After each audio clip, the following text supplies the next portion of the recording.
Hey, what's up, y'all? It's Poppin' This D. About to react to part 3 of what's something you get a lot of hate for if you say it out loud. But this says it's a remake, so this is somebody else leading the conversation, I'm guessing. But yeah, the first two were no. The first one was good. The second one was kind of trash. It wasn't as interesting, but I'm hoping this one is better. Somebody send me this link, so yeah, we'll see what they talking about. Let's watch. I'm still seeing hella people stitch the video, so I'm gonna remake the prompt so you can use a video that is not completely insulting to people with mental illness and people who are interested in spirituality. Okay? What does she say? What's something you'll get a lot of hate for if you say it out loud? Girl, it ain't that deep though. I promise it ain't, but sure, go off. What's something you'll get a lot of hate for if you say it aloud? Being homeless is just you being lazy. Before y'all start saying, no, you're spoiled, you're greedy, before y'all start saying, let me explain myself. You're telling me a Latino that comes to this country, leaving their home country without family, without money, without knowing the language, being undocumented, is more successful than somebody that was born here and knows the language, while the undocumented Latino is getting hate and being told you're stealing our jobs and all this other stuff just because they're hardworking. While the homeless person literally has two advantages compared to the Latino that's undocumented. They're not getting any hate because they're not hardworking. And they're hoping for a miracle. Well, let's be honest. You're not going to get a miracle for holding up a sign saying, I need help. If an undocumented person that doesn't know the language can do it, so can a homeless person that has two advantages compared to them. In conclusion, being homeless, it's just because you're lazy. And That's real ignorant, child. And before y'all start making excuses for them, don't. If a Latino that comes here not knowing the language, Why you keep bye? It's tough love. What's something you'll get a lot of hate for? I'm not even gonna address that because it's so ridiculous. Happy White People's Independence Day. Okay. What's something you'll get a lot of hate for if you say it out loud? Being in a relationship seems very overrated. I have been single my whole life, and I've noticed that way too many of my friends and way too many people that I know only feel validated or see their worth when they're in relationships. They go from relationship to relationship with only a few weeks or months in between, or they... I agree with what she's talking about, but for you to even take time out your day to even address this and go on this rant about it when you yourself ain't never even been in a relationship is telling. How you gonna say it's overrated based on your friends' experiences? You ain't never even experienced it yourself, girl. You sounding bitter. It's giving salty that you've been single your whole life. But I do agree with I do actually agree with you. It can be overrated for sure, but it doesn't mean it's not a good experience. I've had some amazing experiences with people, okay? And I wouldn't take it back for anything. You know, even though those past relationships failed, I enjoyed all of them. You know, there were parts of them that I enjoyed, and I think it helps you grow as a person. There are a lot of positives as well, so I don't agree with bashing it. For what, girl? Get in a relationship so you can see how it is on your own. But society does make it overrated as far as trying to push it on people and these couple goals that are, you know, plastered everywhere. So I do agree with that aspect. But you talking about your little friends bullshit relationships that didn't work out, girl, that is not an example of how relationships are overrated. To be talking to somebody because they don't know who they are outside of being in a relationship. They will settle for mediocre relationships because the thought of being alone is way more terrifying to them. And they are the same people who always complain. I'm not laughing at what she's saying, and I'm not going anyway. Say that they're toxic or they aren't treating them well. When I tell these people that I've never been in a relationship before, they are immediately like, oh my god, but you're so pretty. Don't worry, your day will come. Love will find you. You will find your perfect chopstick will find. I'm like, oh, I didn't ask for that. I'm not insecure about being oh shit, let me leave people alone. Look, that's God telling me to shut the fuck up. Sorry, y'all. Sorry, I'm terrible. I apologize. Let's go back and actually listen to what she's talking about. No shade, sis. Whoa, Shell. Sorry. Say it out loud. Being in a relationship I really want to hear what you seems got to very say. overrated. I've been single my whole life, and I've noticed that way too many of my friends and way too many people that I know only feel validated or see their worth when they're in relationships. They go from That's relationship true, to relationship with only a few weeks or months in between, or they always have to be talking to somebody because they don't know who they are outside of being in a relationship. They will settle for mediocre relationships because the thought of being alone is way more terrifying to them. And they are the same people who always complain about their partner and say that they're toxic or they aren't treating them well. When I tell these people that I've never been in a relationship before, they are immediately like, oh my God, but you're so pretty. Don't worry, your day will come. Love will find you. You will find your perfect missing puzzle piece. And I'm like, whoa, I didn't ask for all that. I'm not insecure about being alone because unlike you, my worth and identity and how attractive I am and how worthy I am of love doesn't come from being in a relationship. I'm single on purpose. I want to follow her and see when she get in a relationship how she gonna act. What's Because they be the main ones. When I get somebody, I love him. It is so great. Look what Bae did. Bae sleeping. Me and Bae at the mall. I'm about to follow her. Hey, girl. something you'll get a lot of hate for if you say it out loud? Sakura fell victim to one of the worst cases of misogyny I've ever seen. Sakura should have been one of the best characters in Naruto. I'm tripping. She was set up to be one of the smartest people in Konoha behind the Nara clan boys. And one of the strongest kunoichi in the entire series behind Tsunade in terms of raw power.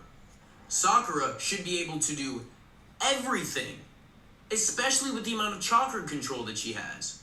But she's able to do literally nothing the entire time. She couldn't help in the fight against Zabuza. Granny had to take over in the fight against Sasori. We all know the Naruto summoning jutsu.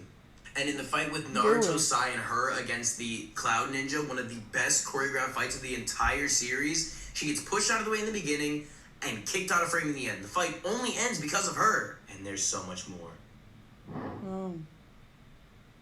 What's something you'll get a lot of hate for if you say it out loud? These guys deserved way better than they got. Hear me out, okay? So all we know is that their entire population got banished to the literal shadow around the elephant graveyard. They never really tell us why, so I'm not saying racism, but it's definitely something. Then Mr. I Can't Wait to Be King decides to deliberately disobey his father and not only trespass on their land, but insults them right to their face. And then right before the hyenas are about to exercise what Americans call stand your ground, Mufasa swoops in and just violates their entire way of life. And then he says this. Ever come near my son again. Imagine somebody's child crawls into your backyard, calls you stupid, and then their father pulls up and beats the brakes off you, only to say, If you ever come near my son again. Yeah, I'd be heated too. Fast forward after they help Scar come up, bro want to act different and starts treating them like second-class citizens. After they turn Scar into a rogue, we never see them again. Did they get banned again? Did they starve to death? We don't know because Disney ain't tell us. And when you think about it, the only reason they went along with it is just because they wanted food. Yeah, Disney did them dirty. Hyenas deserve better. And their own movie. You will not change my mind. I don't like hyenas. What's something you'll get a lot of hate for if you say it out loud? We are never going to be able to have a genuine discussion about how detrimental beauty standards are until people are ready to accept the fact that none of our desires exist in a vacuum. There's been a ton of discourse surrounding the implications of cosmetic work and plastic surgery, especially with BBLs being such a big trending topic right now. But the second that someone brings up that there's a growing unhealthy obsession with cosmetic work, the discussion automatically gets reduced to, well, people are allowed to do whatever they want with their own bodies. Which is true, but I don't understand what's empowering about normalizing and even encouraging people to go through life-threatening procedures to meet a standard that's based off of the male gaze, fat phobia, racism. So should you then shame them and make clips like this? What's the better solution? Ageism and featureism. And this isn't to fault people who are marginalized in these systems and end up assimilating because of the pressures. But it's not productive to push changing yourself in order to be happy as a solution when we should be addressing why certain bodies and features are considered undesirable. I'm gonna talk about that at the end, but it's very much this. I hate the internet, but it gives very much so like you trying to do the right thing and encourage people to embrace who they are and accept their own bodies, but in the same breath you talking shit about people who do choose to get surgery, so you are shaming them. So it's like you're putting down this group to try to uplift this other group because it's for the greater good. Like, I still don't think that's cool either. Let people do what the fuck they want to do. It's their money, it's their bodies. If they want to look like ants, that's their business. What's something you'll get a lot of hate for if you say it out loud? There are a lot of ugly dogs. Oh, but girl. But there are no ugly cats. Girl. Every cat is cute. Fuck out of here. But that. not every dog is cute. You's allowed with that cat sitting there looking at me looking like that. What's something you'll get a lot of hate for if you say it out loud? I'm a transgender man who's going to get pregnant and birth my own baby with the support of my wife. Okay. What's something you'll get a lot of hate for if you say it out loud? White queer people make baby with the support of my wife. Who's going to get pregnant? Hate for if you say it out loud. I'm a transgender man who's going to get pregnant and birth my own baby with the support of my wife. He fine. I just had to go back and look at some more details of his face. What's something you'll get a lot of hate for if you say it out loud? White queer people make being queer their entire personalities just so they can shelter themselves under the oppression of queerphobia in an attempt to distance themselves from their whiteness, as well as an attempt to justify their own bigotry, because obviously you can't be a racist if you're gay. Everybody knows that. Really? They be the... What's something you'll get a lot of hate for if you say it out loud? Well, obviously she... Anyway, I ain't... That the final episode of the first season of The Good Place is a perfect metaphor of US Americans joining TikTok and seeing how normal people in normal countries live normal lives with universal healthcare, paid maternity and paternity leave, affordable education that is often wiped after a certain amount of years, cops whose training is measured in years instead of weeks, the fact that those bang bang things just aren't really a thing in a lot of places, and ultimately it just seems like the US is just a 330 person human trial of Stockholm syndrome to see how far an abusive government can push its victims. Damn. We out here trying to survive. I like The Good Place. That's a real good show. Check that out on Netflix if you haven't seen it. It got a nice little twist too. Cool little humor. Good show. But yeah, everybody here had valid points. I get what, they were trying to say for the most part. Except that one girl who was talking about the homeless population. It's like, girl, she looked like she a smooth 18, so I'll just chalk that up to her ignorance. But what? I live in downtown LA. I'm around homeless people constantly, and to say that they're on the street because they're lazy is just so idiotic. Do you know how much effort these people have to put in just to get food to eat for the day, to get some type of shelter, to protect themselves? Like, none of that is being lazy. And a lot of people, girl, just stay dumb. I can't. That was just really stupid.